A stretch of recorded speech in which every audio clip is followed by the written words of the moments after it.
Saudara-saudara, bertemu kembali bersama saya Pendeta Agustiman. Selamat hari Minggu. Puji syukur dalam Tuhan, kita dapat kembali belajar kebenaran firman Tuhan pada hari ini lewat Injil Yohanes pasal 20 ayat 1 sampai ayat yang ke-10. Saya mengajak kita untuk berdoa sebelum kita memahami kebenaran firman Tuhan ini. Kita berdoa. Terima kasih Tuhan Yesus, sebentar kami akan memahami kebenaran firman. Biarlah Engkau kiranya menguasai kami semua dengan kuat kuasa Roh Kudus-Mu, agar apa yang disampaikan menjadi berkat buat kami sekalian. Dalam nama Yesus kami berdoa. Haleluya. Amin.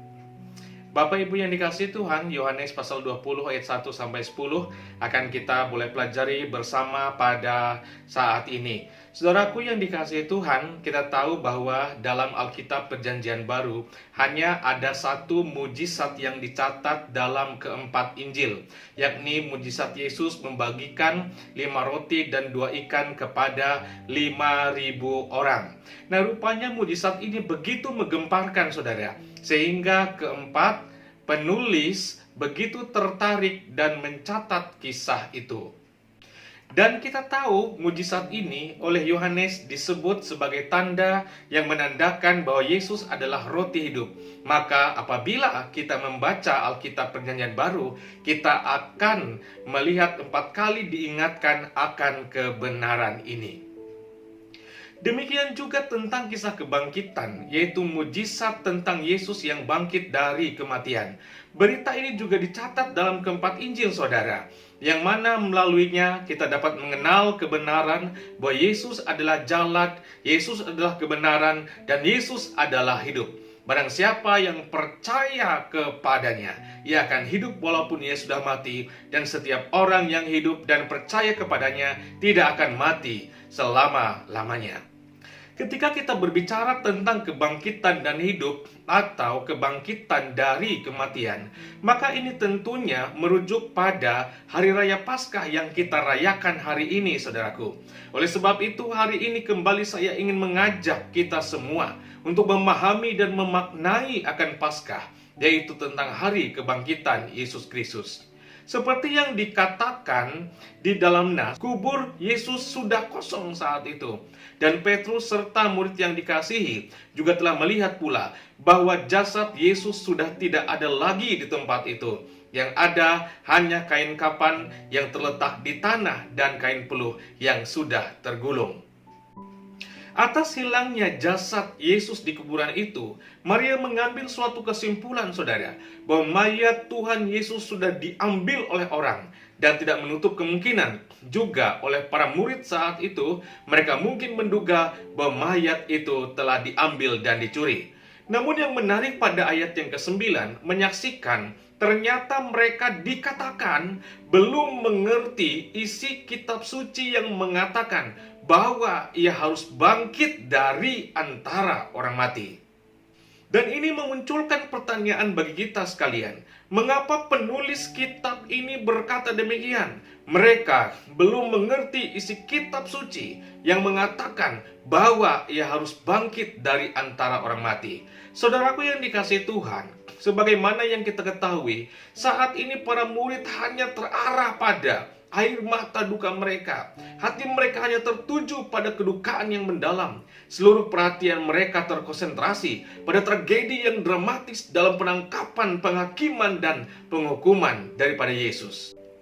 Akibatnya, ketika mereka begitu terbawa suasana yang emosional, maka nalar tidak bekerja dengan normal. Rasio tidak lagi jernih melihat persoalan. Sudut pandang mereka menjadi sempit pada masa itu. Dan kita saksikan akibat dalam teks ini, nubuat-nubuat Yesus tentang kebangkitannya yang pernah ia sampaikan kepada para murid hilang dari memori mereka. Akibat masalah, kesedihan, dan ketakutan yang mereka hadapi pada masa itu, firman Yesus memudar dari hati, pikiran, dan ingatan mereka bahwa dia akan bangkit dari kematian. Sekarang, apa sih yang dapat kita pelajari lewat firman ini, lewat hari Paskah dan kebangkitan Tuhan Yesus yang kita boleh rayakan hari ini? Pertama, saudaraku yang dikasihi Tuhan, kebangkitan itu mendatangkan sukacita. Kalau kita bandingkan nas ini dengan paralelnya di Matius 28, buktinya ketika perempuan-perempuan dalam suasana duka, hati yang terluka, kesedihan atas kematian Yesus beberapa hari sebelumnya, tetapi saudara, kemudian duka itu diubah menjadi sukacita.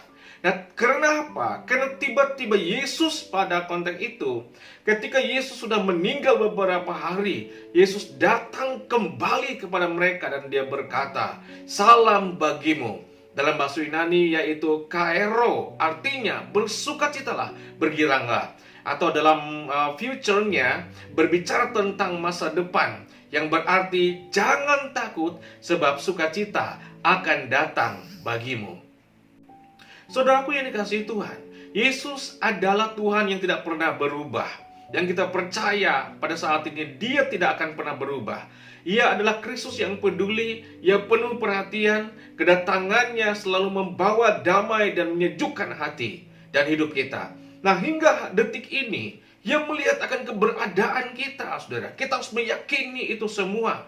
Ketika kita sedang mengalami kesusahan, ketika engkau mengalami kekhawatiran, ketika kita mengalami ketakutan, kebimbangan, dan juga kegelisahan oleh karena pergumulan wabah virus corona ini, dia tetap peduli kepada kita, saudara. Nah, karenanya di hari Paskah ini, Yesus mau datang untuk menghampiri setiap hati kita yang gundah, yang galau, yang ingin menyapa saudara dengan sapaan, "Jangan takut, sebab sukacita akan datang bagimu." Dan ia pun pernah berkata dalam firman-Nya, "Marilah kepadaku semua yang letih lesu dan berbeban berat, aku akan memberikan kelegaan kepadamu." Yang kedua, saudara, Paskah berarti lahirnya harapan baru. Yesus bangkit. Ini adalah fakta historis yang tidak bisa dihapus dari tinta sejarah. Yang dibutuhkan di sini adalah iman, yaitu iman kebangkitan. Bukan saja percaya pada kebangkitan itu terjadi, namun benar-benar hidup dalam kebangkitan itu, saudara. Artinya, suatu kelahiran baru dari manusia yang lama. Kecenderungan manusia lama berubah menjadi manusia yang baru. Ada yang berharga dari kita yang perlu kita perjuangkan saat ini, saudara. Ada yang bernilai dari yang kita tawarkan, dan ada yang bermakna dari yang kita hidupi. Mengapa demikian? Karena hidup kita sekarang adalah berdasarkan sebuah kehidupan yang dihidupi oleh janji dari Yesus yang bangkit dan hidup kembali. Yang ketiga, saudara, Paskah berarti pekerjaan dan misi Yesus itu harus dilanjutkan. Dalam pekerjaan yang besar ini, Yesus ingin agar murid-muridnya bersatu kembali dalam sebuah kesatuan. Tidak hanya memikirkan dirinya sendiri, dunianya sendiri, dan terperangkap dalam individualisme. Apa artinya ini? Lewat Paskah ini, saudara, kita harus tetap berdiri teguh, jangan goyah, dan tetap giatlah dalam pekerjaan Tuhan. Kita harus mengisi hari-hari kita dengan hal-hal yang kreatif dan produktif. Hidup kita harus tetap bermakna dan berarti. Tidak gampang goyah, walaupun atmosfer yang kita hirup pada saat ini begitu menyesakan. Karena justru lewat kesulitan dan pergumulanlah, saudara, kita dapat bertumbuh menjadi dewasa dalam iman. Sebab kita tidak mungkin dewasa tanpa pergumulan hidup ini. Kita tidak akan mungkin menjadi matang tanpa mengalami kesulitan. Kita tidak mungkin menjadi cerdas bila tidak ada soal.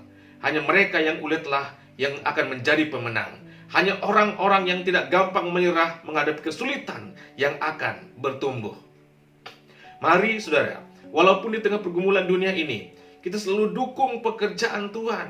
Kita dukung pekerjaan gerejanya, pelayanannya, dengan karunia talenta, kemampuan, dan berkat yang telah dipercayakan kepada kita. Sebab Paulus pernah berkata, "Jerih payahmu tidak sia-sia." Tuhan tidak akan membiarkan kita menabur dengan air mata, lalu menuai dengan tangan hampa.